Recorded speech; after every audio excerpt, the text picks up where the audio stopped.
Bonsoir à tous, bienvenue dans Église du Monde. Mais que se passe-t-il au Burkina Faso quelques semaines après un coup d'État raté mené par des militaires ayant conduit au report des élections? Un an après le départ de Blaise Compaoré, resté au pouvoir pendant 27 ans, la transition démocratique tarde à venir. Quel a été le rôle de l'Église dans cette nouvelle crise? Et puis nous verrons aussi quels défis touchent aujourd'hui les familles au Burkina Faso, alors que se tient jusqu'à dimanche à Rome le synode pour la famille. Pour nous éclairer sur toutes ces questions, eh bien, j'ai la joie d'accueillir le Père Paul Tiga-Zangré. Père, bonsoir. Oui, bonsoir. Merci de nous rejoindre. Vous étiez venu déjà il y a un an, en pleine période insurrectionnelle, peu après en tout cas, avec le départ de Blaise Compaoré. Merci de nous avoir rejoints à nouveau ce soir. Vous êtes prêtre en paroisse à Paris, également assistant ecclésiastique de la jeunesse étudiante catholique internationale. Donc je le disais, vous êtes venu il y a environ un an. On va revenir sur ces derniers développements politiques, militaires, politiques, puisqu'il y a quelques semaines, donc en septembre, le général Diendéré, a voulu prendre le pouvoir. Il faut rappeler que donc, après le départ de Compaoré il y a un an, donc, a été mis en place un gouvernement de transition.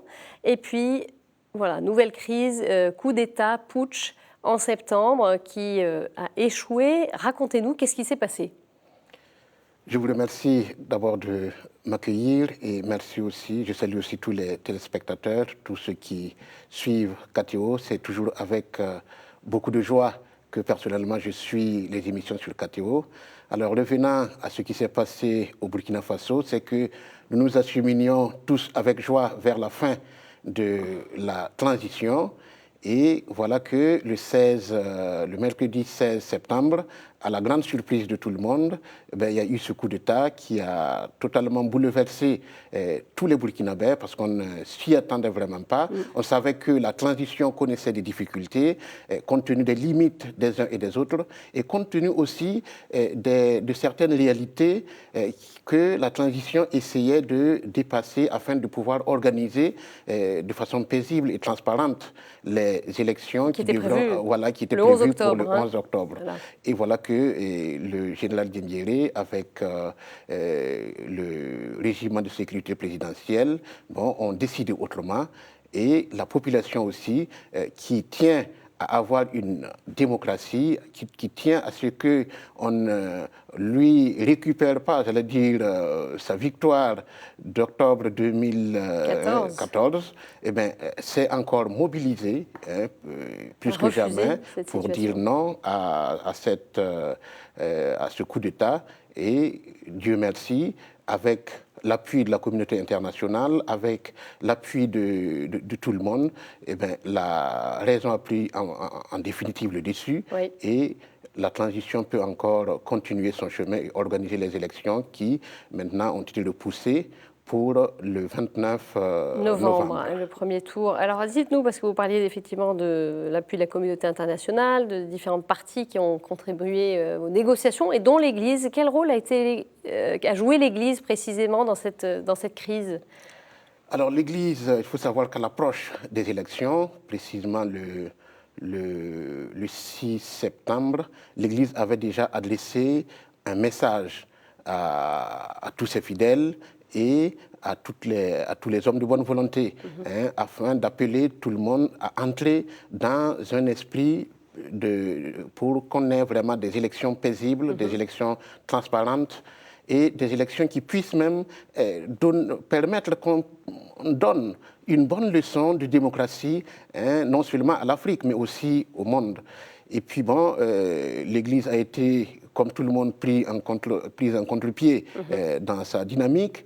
Mais là encore, pendant ces périodes difficiles, la conférence épiscopale a encore sorti un autre message pour appeler les gens au calme, pour appeler les gens à la retenue et pour inviter surtout tout le monde à se mettre ensemble, parce que c'est l'intérêt de toute la nation qui est en jeu. Et ensuite, l'Église, par l'intermédiaire du président de la conférence épiscopale, Monseigneur Paul Ouedraogo, a pris activement part aux différentes négociations. Directement avec, directement avec les putschistes. Oui, directement oui. avec les putschistes, en collaboration avec d'autres responsables religieux et politiques. C'est normal que l'Église agisse jusqu'à ce niveau-là dans la crise. Enfin, qu'est-ce que vous en pensez? Est-ce que c'est légitime? Si, c'est légitime parce que vous savez qu'on ne peut pas annoncer l'Évangile dans un climat délétère. Et voilà, donc si l'Église veut aussi faire passer son message, il se doit qu'elle s'engage aussi dans les questions sociales, dans les questions politiques, pour aider à ce qu'il y ait vraiment un climat de paix. Voilà, parce que si on veut annoncer l'Évangile, eh bien, il faut mettre tous les moyens pour que les conditions aussi soient réunies à ce niveau-là. Alors, il y a aussi une information qu'on a vue concernant donc, Diendéré, donc le putschiste, le commanditaire de ce putsch, qui s'est réfugié à la Nonciature. Ça a pu surprendre, ça. Oui, ça surprend, mais si on regarde un peu la situation, l'emplacement des différentes représentations diplomatiques, je crois que la représentation diplomatique la plus proche, c'est celle du Vatican et celle des États-Unis. Alors donc je pense que le président Diendéré allait simplement à la représentation diplomatique la plus proche. Ce n'est pas d'abord une question d'appui de la part du Vatican, c'est que le général Diendéré voulait sauvegarder sa sécurité, j'allais dire, physique. Et il a été remis à la justice depuis. Alors, il n'a pas été remis à la justice, il s'est rendu. Il s'est rendu de sa propre Voilà, il s'est rendu à la justice de sa propre initiative, comme lui-même l'avait promis. D'accord. Donc voilà. L'étape d'après, ce sera un jugement. Voilà, effectivement, la justice fait son travail. Il est déjà inculpé avec d'autres putschistes. Et jusque-là, bon, le travail de la justice se poursuit. Il y a beaucoup de gens qui ont été entendus. Il y a des gens qui ont été inculpés. Bon, on suit doucement tout cela avec beaucoup d'attention et avec beaucoup d'intérêt. Et nous accompagnons simplement à notre niveau de nos prières toutes les différentes initiatives afin que le Burkina puisse vraiment retrouver une paix durable et puis puisse aussi avoir des élections libres, transparentes et puis paisibles.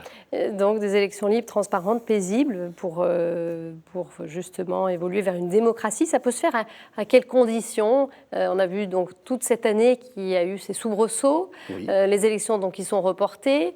Voilà. Qu'est-ce qu'il faudrait comme conditions réunies pour que le Burkina devienne une démocratie? Eh bien, les conditions il faut simplement que tous les Burkinabés, à quelque niveau que ce soit, que chacun sache que, comme l'avait dit le cardinal Philippe Ouedraogo à un certain moment, eh bien, si ce pays brûle, nous brûlerons tous. Voilà, donc, et ce n'est pas de l'intérêt de personne, dans l'intérêt de personne. Donc à ce niveau-là, il faut que tous les Burkinabés, tous bords confondus, que ce soit religieux ou politique, chacun doit mettre la main dans la pâte pour que ces élections-là soient une réussite. Voilà, et à ce niveau-là, donc, c'est un engagement à la fois communautaire et individuel.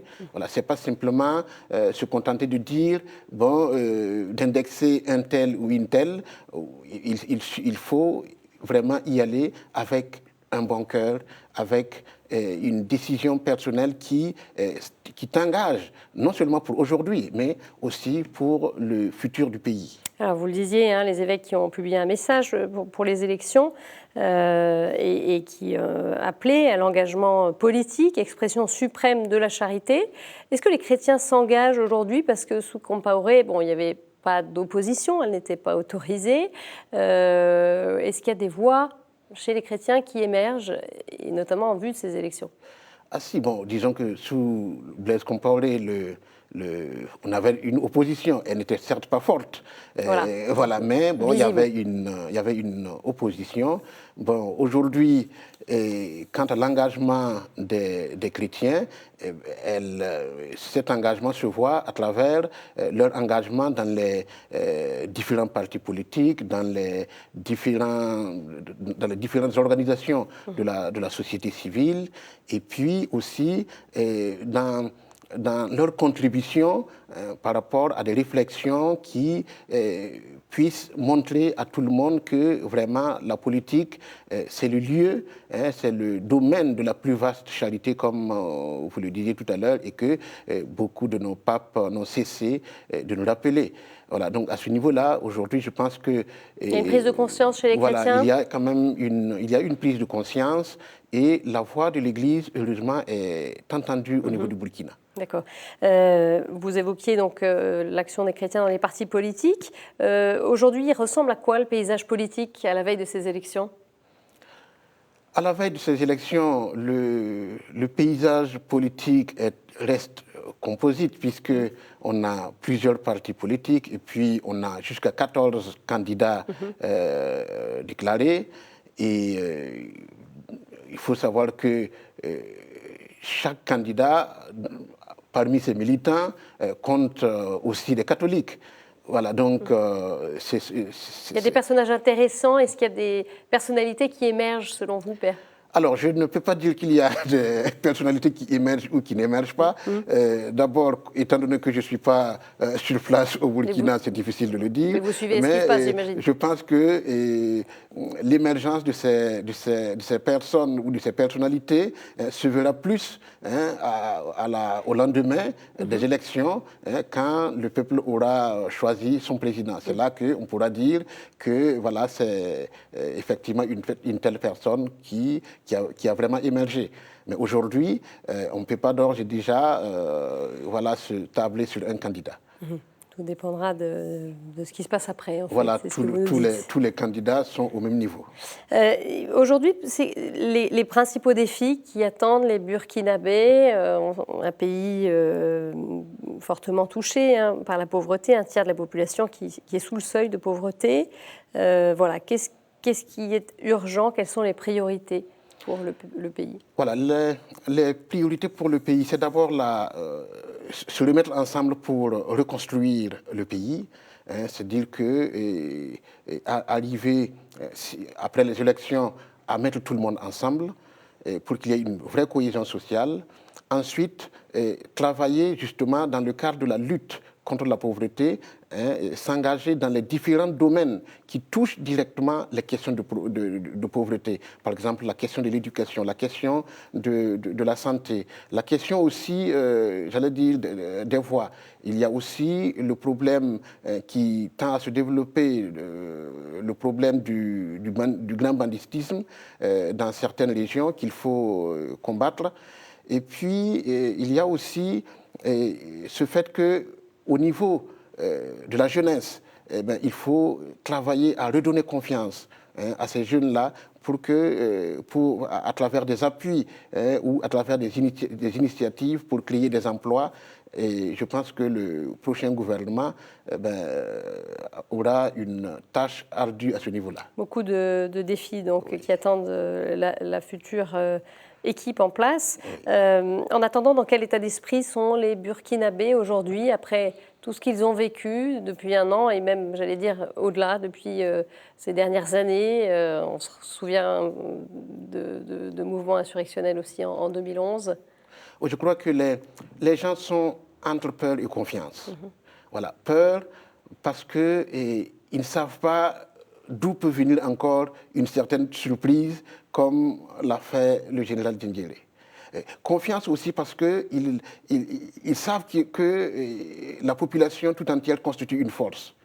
Voilà. Même si cette force, on a toujours tenté de la brimer, aujourd'hui la population est consciente qu'ensemble, elle peut faire face à n'importe quelle adversité. Et ça, c'est très important. Donc, et cela donne confiance pour un lendemain meilleur pour le Burkina. On en vient au synode sur la famille, qui s'achèvera, je le disais, donc dimanche à Rome. Alors, 2 pères synodaux pour le Burkina-Niger, puisque c'est une conférence épiscopale commune aux 2 pays. Oui. 2 pères synodaux de ces pays-là étaient à Rome, dont le cardinal Philippe Ouedraogo, archevêque de Ouagadougou. Alors, vous allez le voir sur ces images, aux côtés du pape François la semaine dernière, devant la salle Paul VI. Et lors d'une conférence de presse le 14 octobre, le cardinal Ouedraogo a parlé des défis qui touchent les familles en Afrique. On l'écoute. Vous prenez l'Afrique, je donne un exemple, la polygamie. Chez nous, c'est la polygamie simultanée. Et donc, nous avons certainement un défi que l'Europe ne connaît pas. Sinon, alors, d'ailleurs, du reste, j'ai comparé le divorcé remarié à la polygamie. Je dis c'est la polygamie successive. Il y en a qui me contestent, mais c'est un peu cela. Il y en a qui en sont à leur 3e, 4e expérience. Voilà. Donc, je rends grâce au Seigneur vraiment pour ce don du synode, qui est une chance, non seulement pour l'Église, mais, à mon sens, pour le monde entier. Une chance, nous dit le cardinal Ouedraogo, ce synode. Justement, qu'est-ce que l'Église du Burkina attend de ce synode ? Le cardinal l'a déjà dit d'une certaine façon en disant que c'est une chance, non seulement pour notre Église, mais aussi pour le monde entier. Alors, au niveau du Burkina, c'est sûr que nous attendons aussi les résultats de ce synode avec beaucoup d'espérance, en ce sens que nous espérons qu'avec ce synode, on va avoir de nouvelles dynamiques, disons, de nouvelles propositions, de nouvelles initiatives pour aider à une pastorale familiale davantage à la fois dynamique, mais aussi une pastorale familiale qui permette aux différentes familles de jouer leur rôle dans la société, de pouvoir répondre à leur mission et à leur vocation. Comment l'Église au Burkina s'est saisie de cette réflexion de l'Église universelle engagée sur la famille donc depuis l'année dernière? Est-ce que ça a donné des impulsions, des initiatives concrètes? Racontez-nous. Oui, je pense qu'au niveau du Burkina, il y a eu quand même, avec l'avènement de ce synode, il y a eu pas mal d'initiatives qui ont émergé. Je prends simplement le cas de l'archidiocèse de Ouagadougou, où depuis un certain temps, le cardinal a eu l'initiative de lancer un centre pastoral, un centre pour la pastorale familiale, et qui a pris un nouvel essor avec l'avènement de ce synode. Donc ce centre a été rendu plus opérationnel avec la nomination d'un prêtre chargé de ce centre et aussi d'une équipe autour de ce prêtre pour travailler, pour mener des réflexions, pour aider les familles à travers soit des sessions de formation, aider aussi les différentes paroisses chargées par exemple de la préparation au mariage, à pouvoir avoir des documents plus adaptés aux réalités d'aujourd'hui, afin d'aider vraiment à former des couples enracinés dans la foi et dans la doctrine sociale de l'Église. D'accord, donc ça c'est des événements concrets qui se sont passés depuis un an. Alors le Burkina compte environ 20% de catholiques, c'est un pays majoritairement musulman. Il y a aussi beaucoup de mariages mixtes. C'est un défi ça pour votre Église ? Si, il y a beaucoup de mariages mixtes, ou si vous voulez aussi par rapport avec les musulmans, c'est mariage avec disparité de culte. Qu'est-ce que c'est la nuance justement précisément ? Voilà, la nuance c'est que le mariage mixte concerne un baptisé catholique et puis avec une autre personne, c'est-à-dire baptisée, mais dans une communauté ecclésiale qui n'est pas pleinement en communion avec l'Église catholique. Bon, tandis que le mariage avec disparité de culte, c'est un baptisé catholique avec un non baptisé. D'accord. Voilà. Donc, dites-nous un peu, quelles difficultés ça peut poser. Alors, donc, au niveau du Burkina, nous avons régulièrement, que ce soit mariage mixte ou mariage avec disparité de culte, nous avons beaucoup de cas. Et les défis, le grand défi, c'est comment ces couples peuvent réussir leur vie de couple avec le poids social qui l'entoure. Ils ont plus de difficultés, entre guillemets, que les autres ou pas? Je dirais qu'ils ont plus de difficultés en ce sens qu'ils doivent faire face chacun à la pression familiale, sociale. Et à la pression familiale, mais il y a aussi son appartenance religieuse. Voilà, et en général, tout le problème se trouve à ce niveau. Parce que le mariage, ce n'est pas simplement l'affaire des deux. C'est une affaire de communauté, c'est une affaire aussi de famille. Voilà, donc, quand c'est simplement entre catholiques, eh bien, ça, le défi, c'est pouvoir faire face aux différentes pressions familiales. Parce que, bon, chacun veut que ce soit ce qu'il dit qui passe. Oui, il y a effectivement cette dimension large. Malheureusement, la communauté autour. Exactement. Malheureusement, les gens oublient souvent le bien du couple et cherchent leur propre bien à travers le couple. Alors du coup, ils s'ingèrent dans la vie du couple et finissent par l'exploser. Donc ça touche les catholiques comme... oui, ça touche tout le monde. Voilà, cette réalité, ça touche tout le monde. Et c'est pour cela que pendant la préparation au mariage, il faut souvent aborder cette question-là. Et même l'aborder aussi avec les témoins de mariage. Voilà, l'individualité du couple dans un environnement collectif. Exactement, dans un environnement communautaire. D'accord. Voilà. Donc ça, c'est un des défis que vous percevez. Ça, c'est un des défis. L'autre défi, c'est le couple même face à ses propres projections.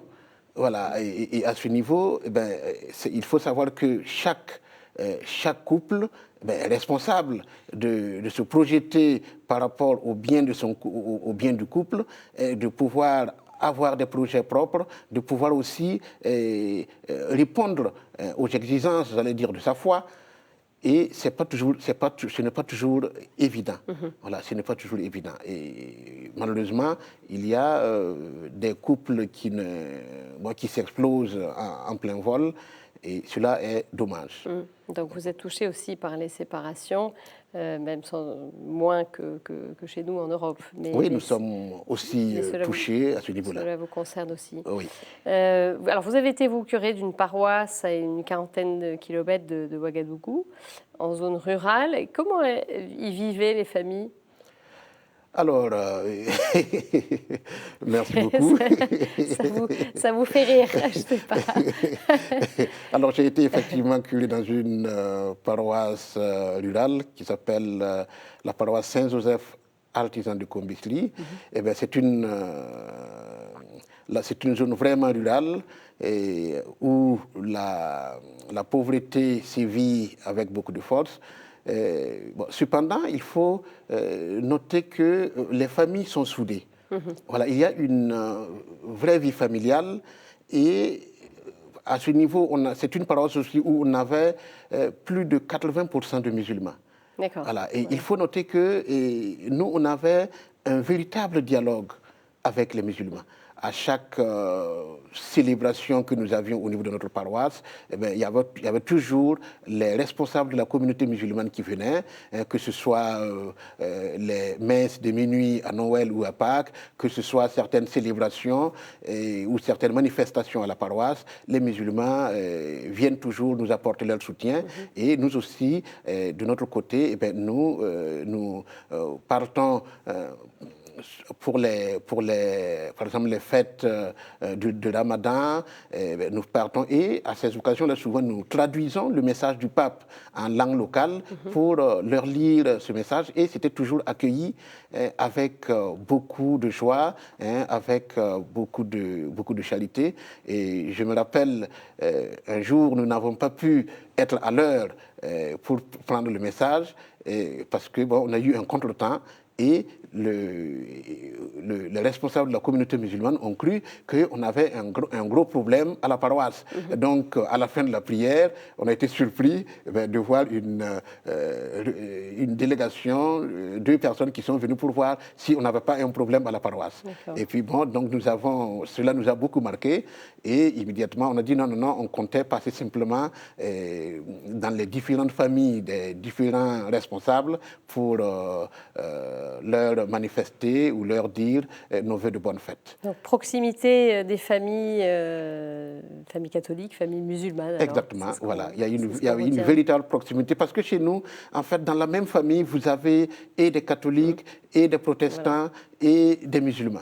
Voilà, moi-même, ma famille ne fait pas exception à cette règle-là. Ma grande famille, elle est musulmane. Et nous avons aussi des protestants dans notre famille. Mais on n'a pas de problème. Voilà. Merci, Père. On va terminer sur ce témoignage. Voilà, sur ce vivre ensemble que l'on perçoit dans votre pays, entre les communautés. Merci beaucoup, Père Paul Tigazangret, de nous avoir rejoints à nouveau pour nous parler du Burkina Faso, des attentes aussi de votre Église en lien avec le synode sur la famille. Vous pouvez retrouver bien sûr cette émission sur notre site kto-tv.com. Très belle soirée à tous, au revoir. Merci beaucoup.